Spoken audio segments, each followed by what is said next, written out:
Hi, welcome to show Sai food. ఈరోజు మన recipe వచ్చేసి ఎగ్ మసాలా కర్రీ. ఈ ఎగ్ మసాలా కర్రీని ఇలా ప్రిపేర్ చేశారంటే స్టార్ హోటల్లో తిన్నంత టేస్టీగా ఉంటుంది.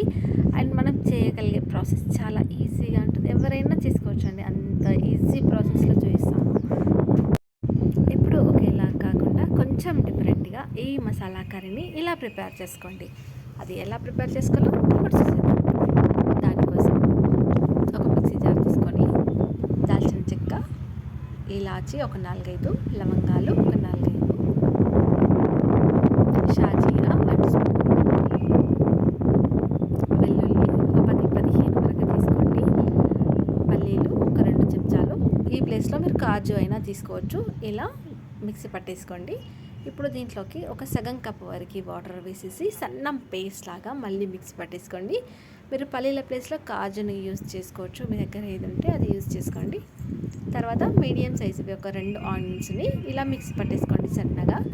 తర్వాత 2 టమాటాలని కూడా ఇలా మిక్సీ పట్టేసేసుకోండి, సన్న పేస్ట్ లాగా చేసి పక్కన పెట్టేసుకోండి.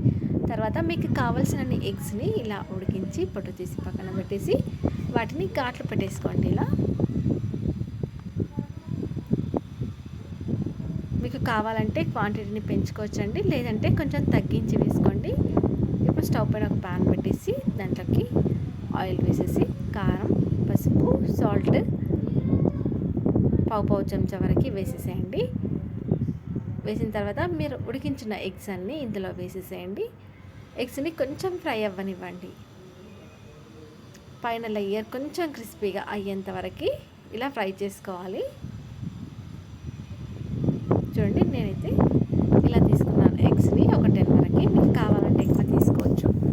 తర్వాత అవి పక్కన పెట్టేసుకున్న తర్వాత దీంట్లోకి ఒక 4-5 స్పూన్స్ వరకు ఆయిల్ వేసుకొని బిర్యానీ ఆకు, దాల్చిన చెక్క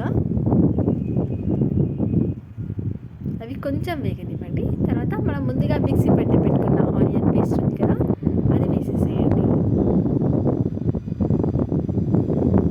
మనకు ఆనియన్ పేస్ట్ అనేది కొద్దిగా ఫ్రై అవ్వాలి. అంతవరకు మంటని మీడియం టు హై ఫ్లేమ్లో పెట్టేసి ఫ్రై చేసుకోండి. తర్వాత 2 రెమ్మల కరివేపాకు వేసుకోండి. దాన్ని కూడా కొద్దిగా వేగనివ్వండి. తర్వాత ముందుగా మిక్స్ పట్టి పెట్టుకున్న టమాటో పేస్ట్ ఉంది కదా, అది కూడా వేసేయండి. టమాటో పేస్ట్ వేసిన తర్వాత అది కొద్దిగా ఉడకనివ్వండి. మనకు ఆయిల్ అనేది కొంచెం సపరేట్ అవుతుంది అనేంతవరకు ఉడికించుకోవాలి.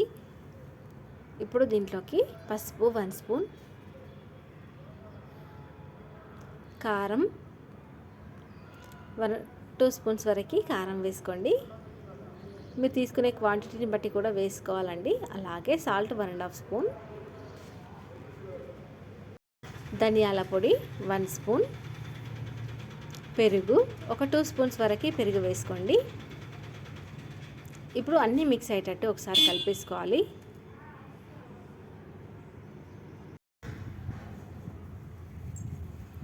తర్వాత మనం మసాలా ముందుగా మిక్సీ పట్టి పెట్టుకున్నాం కదా, అది కూడా ఇందులో వేసేయండి. మొత్తం ఒకసారి కలిపిన తర్వాత కారం దాంట్లోకి అంతా కలిసిపోవాలి. ఇప్పుడు దీంట్లోకి 1 కప్పు వరకు వాటర్ని యాడ్ చేయండి. మీకు గ్రేవీ ఇంకా ఎక్కువగా కావాలనుకుంటే ఇంకా 1/2 కప్ వరకు కూడా వేసుకోవచ్చు. థిక్గా కావాలనుకుంటే 1 కప్ అయితే సరిపోతుంది. ఇలా వేసేసి మంటని మీడియం ఫ్లేమ్లో పెట్టేసి ఉడికించుకోండి. మూత పెట్టేసి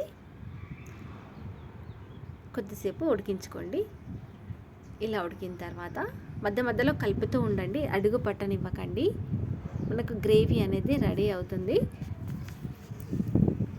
ఒక 3 లేదా 4 నిమిషాల వరకు ఉడికించుకున్న తర్వాత మనం ముందుగా ఫ్రై చేసి పెట్టుకున్న ఎగ్స్ ఉన్నాయి కదా, వాటిని ఇందులో వేసేసేయండి. వేసిన తర్వాత మళ్ళీ ఒకసారి కలిపేసుకోండి. ఇలా కనుక ప్రిపేర్ చేసామంటే మనకు రైస్కి, రోటీ, చపాతీ, నాన్స్ దేంట్లోకైనా సూపర్ టేస్టీగా ఉంటుంది. ఎవరైనా చేయగలిగేంత ఈజీగా ఉంది కదా ప్రాసెస్ కూడా. ఇలా కలిపేసి ఇప్పుడు కొంచెం గరం మసాలా ఒక సగం చెంచా వరకైనా గరం మసాలా వేసుకోండి. వేసేసి మళ్ళీ ఒకసారి కలిపేసుకోండి. మూత పెట్టేసి ఆయిల్ అనేది మొత్తం సపరేట్ అయ్యేంత వరకు మనం ఉడికించుకోవాలి. ఇప్పుడు కొంచెం కసూరి మేతి వేసుకోండి. మీ దగ్గర ఉంటే వేసుకోండి, లేకపోతే అవసరం లేదు. లేకపోతే కొంచెం కొత్తిమీర అయినా వేసుకోండి. ఇలా కలిపిన తర్వాత మళ్ళీ ఒక 2 నిమిషాల వరకు ఉడికించుకోండి. చూడండి ఆయిల్ అనేది ఇలా పైనకి రావాలి. తర్వాత స్టవ్ ఆఫ్ చేసుకొని ఒక సర్వింగ్ బౌల్లోకి తీసుకొని సర్వ్ చేసుకోవడమే. ఎంతో రుచికరమైన మసాలా ఎగ్ కర్రీ రెడీ అయిపోయిందండి. స్టార్ హోటల్లో ఉన్నంత టేస్టీగా ఉంటుంది. ఒకసారి ట్రై చేయండి. Thank you for watching.